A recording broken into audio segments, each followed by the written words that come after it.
Saludos, apreciados amigos, es un gusto estar con el Padre Luis Alfonso Cepeda, es asesor de la oficina de las Escuelas de Evangelización San Andrés, aquí en Guadalajara, y nos da mucho gusto, Padre, que nos acompañes, que compartas con nosotros en el contexto de esta Semana del Evangelizador 2022, pues temas que no podemos opacar, que no pueden diluirse, y sobre todo que son temas que no se pueden postergar.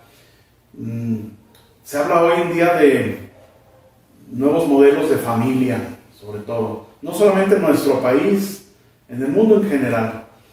Y agradeciendo tu disponibilidad, pues quisiéramos nos abordaras de manera libre, de manera espontánea también, con tu experiencia. ¿Cuál es la percepción que tú tienes en relación a este tema de nuevos modelos de familia, de lo que se escucha, de lo que la gente dice, lo que tú mismo has percibido? Bien, pues buenos días a todos. Los saludo con mucho gusto, Ángel, y a todas las escuelas. Pues bien, hoy se está viviendo una situación muy difícil para la familia. Yo noto que hay unos ataques muy duros de fuera, muy serios, para tratar de eliminar, quitar la fuerza, sacar a la familia de donde está en el centro de nuestra sociedad. Y por eso se están metiendo muchas cosas hasta absurdas, que da tristeza ver todo eso. Y sobre todo para nuestros jóvenes también, irlos adentrando en esto para que todo esto ya lo vea normal. ¿Qué es lo que digo que ya ve normal? Por ejemplo, unas familias disfuncionales totalmente. Por ejemplo, ven muy normal la unión libre. Ven muy normal los nuevos modelos de familia de dos personas del mismo sexo, de dos papás o de dos no. Y ya lo ven normal. Es más, si uno tiene otra idea, inmediatamente atacan. No, es que esto es así. Y claro que se basan en un concepto erróneo también de la libertad. Dios me hizo libre, yo puedo decidir lo que yo quiera. ¿Verdad? Dios me ama, así como soy, Dios me ama. Entonces, se están escudando, están justificándose también de todo eso. Y también, pues quitar todo el aspecto religioso, el compromiso, la imagen de Dios que es el matrimonio, que es la familia, también automáticamente también se quita. Y ahora peor también, que quieren adoptar también estas familias del mismo sexo, sin saber que el niño no es un juguete para que me gusta y que yo tengo derecho. Sí, pero el niño también tiene derecho a una educación como tiene que ser. Y todos estos modelos de familia están lesionando mucho los valores de la sociedad, los valores de los mismos muchachos, de los hijos también, terriblemente. Padre, cuando nos hablas y hablamos al respecto de modelos, pero ¿sería así hablar en plural? ¿O es más sensato de nuestra parte como evangelizadores? Me pongo en ese papel que en estos días que estamos compartiendo estos temas precisamente es cómo buscar herramientas para nosotros que evangelizamos y que tenemos frente a nosotros estos temas más cercanos, sí, de lo que pensamos. Sí, no, es más, esto, de veras que yo me sorprendo cuando veo muchos jóvenes totalmente ya imbuidos, ya, de acuerdo ya con esta mentalidad.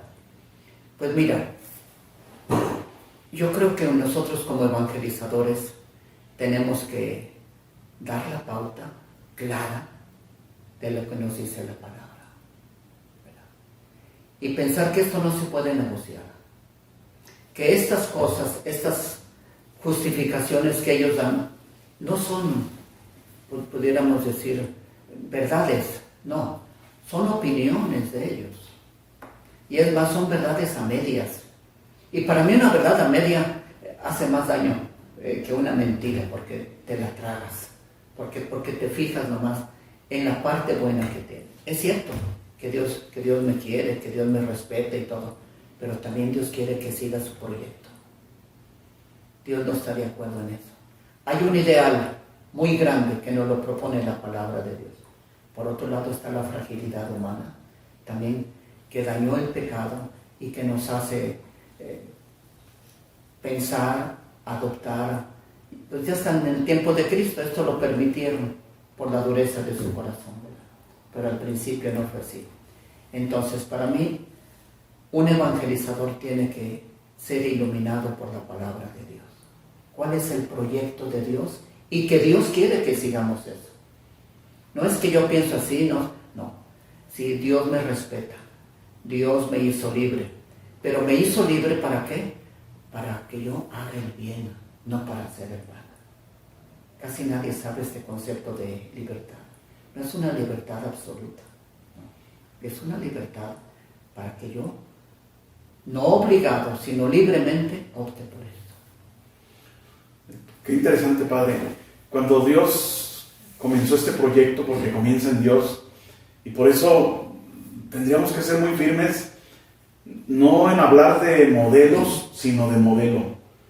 ¿De dónde parte este modelo? Parte de Dios. Un proyecto. Un proyecto. Y es un solo modelo el que Dios ha generado en cuanto a la familia. Así es. ¿De dónde parte? Mira, para mí Jesús mismo lo dijo, pero en un principio no fue así. Y nos remitió al Génesis. Nos remitió a la mente de Dios. ¿Cuál fue el proyecto de Dios para crear esto? Tenemos en el libro del Génesis 2 relatos hermosísimos de la creación del hombre. El proyecto, vamos a decir que viene del Yavista. Me gusta mucho porque en primer lugar es para que el hombre tiene necesidad interrelacional. No es bueno que el hombre esté solo. No es bueno. Le voy a hacer a alguien igual, alguien de la misma naturaleza, pudiéramos decir, alguien con el mismo valor, ¿verdad? Uh-huh. El valor que tiene el ser humano, ¿verdad? ¿Por qué? Porque los animales pueden acompañar al hombre en eso, pero no puede ser su compañero y compartir su vida con él. Entonces, le va a ser una compañera. Y de su mismo, vamos a decir, el mismo modo como Dios hace a la mujer, ¿verdad? Del mismo hombre, de tal manera que van a ser los dos una sola carne viviente, una unidad. Entonces, se ve ya la unidad, que no la puede romper, lo que Dios ha unido, que no lo separe el hombre. Fíjate, están saliendo las grandes líneas, y la unión, el diálogo, que también la unidad, que va a ser grande en el matrimonio. Por otro lado, el relato sacerdotal también es increíble. Y nos fijamos en algo que se ha subrayado menos. Por ejemplo, acá se dice, los hizo hombre, varón y hembra. Y luego dice, para que den vida, multiplíquense, crezcan y multiplíquense. ¿Qué nos está diciendo? Que si los hace a su imagen y semejanza, y luego pone que el poder de dar la vida, quiere decir algo que se ha subrayado poco, que precisamente el dar la vida, la fecundidad, el que Dios le haya dado al hombre, el poder de dar la vida, eso es una parte esencial de ser imagen de Dios. Cosa que por eso la Iglesia rechaza rotundamente, por ejemplo, la unión de homosexuales. ¿Por qué? Porque se destruye lo esencial del matrimonio, que es imagen de Dios. ¿Por qué? Porque no se puede dar la vida, ¿verdad? Y además, de ahí parte todas las aberraciones, todos los peligros, todas las cosas que hay, el mal que hay, en estos nuevos modelos que inventan, cuando es uno solo el proyecto de Dios y todo eso. Me gusta mucho todo eso a mí, eso, donde Dios, al darle al hombre, al ser humano, la capacidad de hablar de eso es imagen de Dios. También que pienses, también que ames, también que todo. Pero esto es básico. Qué interesante, Padre, qué importante esta verdad que revela la palabra de Dios y que dicen, Dios nos hizo a semejanza suya. Y esta semejanza que, como bien apuntas, poco se predica, poco se alienta en la evangelización. Nos parecemos a Dios también porque somos partícipes con Él al transmitir la vida. Somos invitados por Él a este proyecto. Padre, y en el contexto de, más allá de una percepción personal de tu parte, ¿cómo acercarnos nosotros, siguiendo aquel ejemplo de la Biblia donde Jesús le dice a aquel legista, ve y haz tú lo mismo, ve y hazte prójimo de aquel que está necesitado? ¿Cómo sería hacernos prójimo de estas personas que viven estas diferentes realidades que se les ha llamado proyectos de familia? A mí me gustó mucho y quiero felicitarlos sinceramente cuando la iglesia, el evangelio, debe de tener una palabra para los prójimos tirados en el camino. Y lo más triste es que ni siquiera se dan cuenta que están tirados y que adolecen de un proyecto serio para su realización personal. Ve y haz tú lo mismo. ¿Qué vamos a decirles a esos prójimos que viven de una manera no el proyecto de Dios? ¿Cómo acercarnos? ¿Qué tienen una palabra en la iglesia, una manera, una pastoral para ellos? ¿Tendrá la iglesia también algo para ellos? Claro. En primer lugar, mirando a Cristo, ¿cómo se acerca? Con mucho respeto, con mucho amor, con mucha ternura, pero también con mucha firmeza. Y esto es básico, porque no por decir la misericordia, sí es cierto, no los vamos a condenar, no los vamos a excomulgar, no. Es más, nos vamos a acercar a ellos, pero respetando profundamente, con misericordia, con amor, pero señalando firmemente el camino. Jesús mismo, cuando, por ejemplo, con aquella mujer, ¿verdad?, que le perdona, que todo, no peques más. Jesús es firme y el evangelio es total. No nomás debemos de dar la misericordia, no nomás es que Dios te ama, es que sí, es una parte, como ya dije, pero hay unas cosas mucho más importantes. También hay normas y el evangelio no se negocia, no.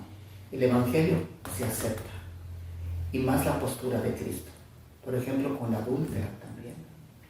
Y así es, el evangelio es sí, sí, no, no. Pues qué interesante, Padre, de veras es un tema más amplio de lo que podemos ahora compartir y participar, pero nos da de veras un camino, por lo menos el inicio de un itinerario para recorrer como evangelizadores.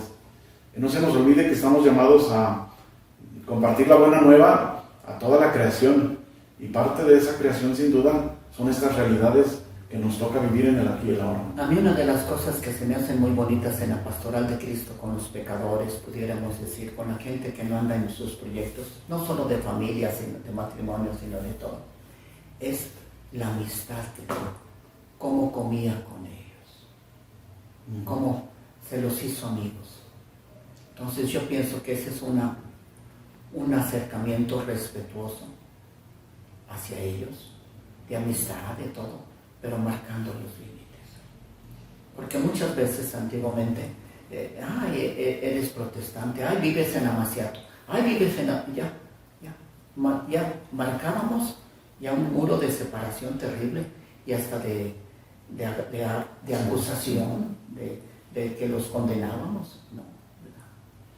De paciente acercamiento, de explicarles con calma, pues como tiene que ser, ¿verdad?, respetando los procesos, los tiempos también de ellos. Miren, les quiero comentar algo brevemente, porque ayer me pasó. había un matrimonio que quiero mucho, por cierto, y todo, de un rancho por allá. Y pues están nomás en unión libre. Y no han querido casarse porque el Señor dice que cuando se casen que les va peor, porque tuvo un amigo que al casarse así le fue. Y entonces, por fin, después de mucho tiempo, él se puso enfermo y ya le dieron ganas ya de casarse. Hace como 2 meses o 3 ya dijimos que como en octubre, noviembre íbamos a hacer todos. Ayer les hablé, y no, ya está frío, te cuento. Y yo insistí un poquito, es que miren, es que esto, es que... Yo le voy a decir cuándo, padre. Y el machismo y lo fuerte y todo. Y a lo mejor se deshizo. ¿Por qué? Porque me faltó a mí la paciencia. Vamos a decir, la corrección fraterna. Te voy a respetar también a ti en eso, sí, pero no urgir, no es. Quizá yo le urgí un poquito. ¿Por qué? Porque ya habíamos quedado, ya todo, ya habíamos hecho planes, ya. Pero, ¿cómo hay que respetar? Entonces, a raíz de eso, eso, me arrepentí mucho y ahora voy a esperar que de vuelta se calmen para que se vuelva a calentar de otra manera. Así es. Bueno, Padre Luis Alfonso, muchas gracias de verdad por acompañarnos, siempre tu disponibilidad, siempre la cercanía, la colaboración con nosotros, no solamente como asesor de la Oficina Internacional de las Escuelas San Andrés, sino también en tu persona, en tu ministerio. Y muchas personas que están viendo sin duda ahora este material, esta entrevista, este compartir, pues lo reconocen en ti porque te ubican, te conocen también. Y pues agradecidos con Dios por tu vida, por tu ministerio. Danos la bendición, Padre, y salúdanos en esta semana del Evangelizador para que Dios nos siga bendiciendo. ¿Cómo no? Y recuerden que sí tenemos todos una palabra para ese prójimo caído en el camino. Y desde luego nuestra oración por ellos. La bendición de Dios Todopoderoso, Padre, Hijo y Espíritu Santo, descienda sobre ustedes y permanezca para siempre. Amén.